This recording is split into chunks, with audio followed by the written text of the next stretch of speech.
Parte 2. Bom, vamos terminar de falar então, galerinha, sobre o AVC isquêmico.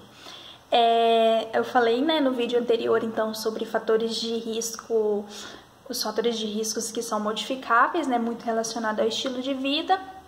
E agora eu vou entrar já na parte da etiologia e dos fatores de risco que não são modificados. Que no caso, idade, né, que o AVC isquêmico está bastante relacionado aí com idosos acima aí de 65 anos, está relacionado também com genética, e outra questão em fator que a gente tem que levar também é que ele é predominantemente em homens, uma discreta predominância. Bom, e etiologia, já que me explica aí de um jeito para eu não esquecer mais. Vou explicar e você não vai esquecer mais. Bom, então a gente pode ter as enfermidades dos grandes vasos. O que acontece em relação aos grandes vasos?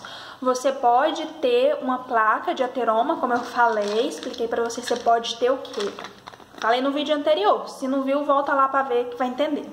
Você pode ter o seu vaso aqui, que tá entrando toda hora o sangue aqui, o sangue, olha, sangue, vaso. O sangue tá entrando, tá indo perfundir.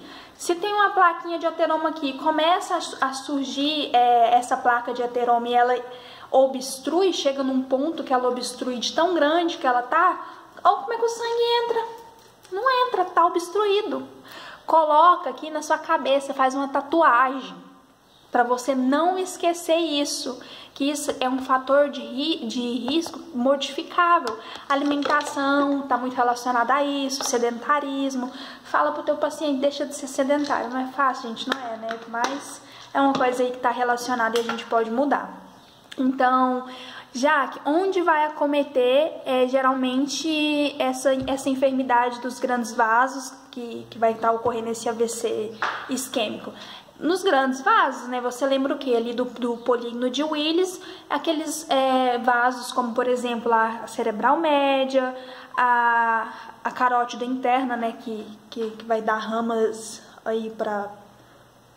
que a gente tem, inclusive, se tem alguma obstrução aí, você pode estar tendo sintomas específicos. A gente vai chegar nessa parte. A gente também tem as enfermidades dos pequenos vasos, né? O que acontece? Os vasinhos pequenininhos onde a gente pode causar um cisalhamento nele por questão de pressão. Se a gente tem uma pressão aí muito grande, o que acontece? Se seu vaso era para receber essa pressão, vamos fingir que isso aqui é uma pressão, vaso, pressão. Para estar recebendo isso aqui seria o normal, tá passando sangue. Continua o fluxo, um fluxo normal que é o quê? Unidirecional, né? Tá indo, mas por conta de uma hipertensão que você modifica, vai assim. Porra, meu, tu tá fazendo o que com o seu vaso? Você vai danificar o seu vaso. O que acontece? Você pode obstruir, pode gerar uma obstrução. Você pode machucar, obstruir, gerar uma isquemia, logo vai ter um AVC. E esse tipo de AVC, nesses pequenos vasos causado por conta disso, é chamado de AVC lacunar. Tá, já que eu entendi já duas etiologias. Beleza, eu já entendi dos grandes vasos, já entendi dos pequenos vasos, e o que mais? Nós temos também a cardioembolia, né? Por que eu falei que das questões de fatores modificáveis estava lá relacionado a problemas cardíacos? Porque você aumenta a chance, né, de você ter um AVC. Imagina que você tem lá, o seu coraçãozinho tá aqui, tá lindinho, maravilhosinho, bem cuidado, você tem um risco menor, tá? Por quê? O que tem a ver coração aqui, cérebro aqui, né, meu encéfalo aqui? Por quê? Bom, é o seguinte, do seu coração, você lembra lá que do seu coração quando o sangue ele saía por 3 artérias, por 3 vasos que ele saía. Lembra qual? Quais são? Braquicefálica, a comum e a subclávia. Desses vasos, nós temos o que? Nós temos as ramificações que vai estar levando o oxigênio para o cérebro. Por exemplo, da subclávia, que é da do braço, ela origina a vertebral, e a vertebral ela sobe, né, ou desce, né, nunca sobe, né? Porque tá levando sangue. Tem a vertebral, que aí tem as basilar, da basilar começa já ali a parte mais pra cima, o polígono de Willis.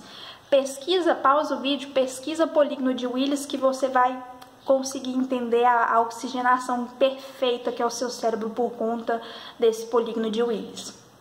Bom, então vamos imaginar, se você tem um êmbolo ali no seu coração, o que acontece? Esse êmbolo, ele pode, um trombo, né, ele pode embolizar e pode simplesmente, ó, vem do coração aqui porque a artéria, o sangue sai do coração para oxigenar o corpo, entra numa artéria que vai para o cérebro e, ó, parou no teu cérebro. O êmbolo parou numa região que era para o sangue entrar, o sangue não vai entrar mais por conta do êmbolo. O que acontece? Isquemia. Esse é seu vaso, né? De lá de novo, bora bonitinho. O sangue tá entrando, tananã, tananã, tananã. Só que aí vem um êmbolo. Isso aqui é um êmbolo, tá vindo do coração aqui pelo vaso. Parou aqui. O sangue vem, o êmbolo tá aqui, não dá pra irrigar. O que acontece? Isquemia. Tá, já entendi, mas só por conta disso, a gente, só por conta desse êmbolo, a gente pode ter também em relação ao forame oval patente, né, que ele é um caso mais raro, é mais comum essa relação da embolia, principalmente por fibrilação arterial, FA, né, que o coração vai estar assim, batendo de forma que não é o ritmo normal dele, né, e aí onde pode liberar os trombos também. E em relação a esse forame oval patente, é aquele foraminho que a gente tem no coração. Vocês lembram lá da anatomia, que você tinha lá o coraçãozinho bonitinho, tinha o forame que é aquele que passava o sangue da mãe direto pro neném, quando nasce ele tem que tampar. Ele fica aberto e aí pode passar um trombozinho por ele. Ui, perdão, foi mal. Pode passar um trombozinho por ele e parar aqui. Bom, essas são as causas mais comuns que a gente tem em relação ao cardioembólico, os grandes vasos e também os pequenos vasos. Bom, o que é o quadro clínico, né? Ele vai depender bastante da artéria, o local que ele foi acometido, mas vamos falar sobre isso então. Você pode ter hemiparesia. O que significa hemi? M, metade. Falei M, metade. Paresia de paralisia. Então, hemiparesia, metade da metade tá com paralisia. Se eu falei hemiparesia de membro superior direito, aqui, então metade aqui, né? Hemiparesia. Pode ter hipoestesia, pouco. Eu gosto de pensar estesia de anestesia. O que acontece quando você vai dar anestesia lá? Tu perde um pouco a sensibilidade, né, do local. Era para enfiar a agulha aqui, dar anestesia, tu não sente direito o procedimento que faz aqui. Então, eu penso nessa jogadinha aí. Então, pouco, estesia de relação à sensibilidade. Então, hipoestasia, metade metade da parte que a gente está falando perdeu a sensibilidade. Hipoestesia, perda de sensibilidade, diminuição, né, da sensibilidade. A gente pode ter disartria, que é um distúrbio da articulação da fala. O seu paciente pode... Calma, eu tô apressando. Calma, Jaque. Eu fico louca pra falar disso que eu acho bom demais. Vou com calma, tá? Eu tô falando rápido. Disartria, que é um distúrbio da articulação da fala. Você pode falar pro seu paciente canta aí, ele não vai conseguir cantar, não vai conseguir às vezes formar palavras direito, não vai estar orientado, dependendo da parte que acometer essa obstrução do fluxo sanguíneo.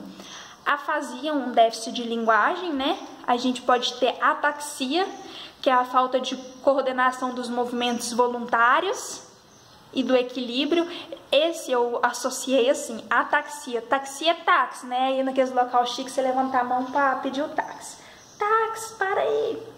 Então, você tá com ataxia, você não vai conseguir mais levantar a mão para pedir o táxi, para chamar o táxi. Então, o que é? Falta coordenação dos seus movimentos voluntários.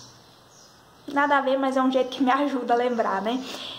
Pode ter também algumas associações, dependendo se chegou a lesionar algum dos locais que nascem, o seu nervo, dos locais do seu nervo craniano, né? E você também pode estar tendo alterações do campo visual. Bom, tudo isso podem ser sintomas do seu paciente, só que depende bastante a área que foi acometido.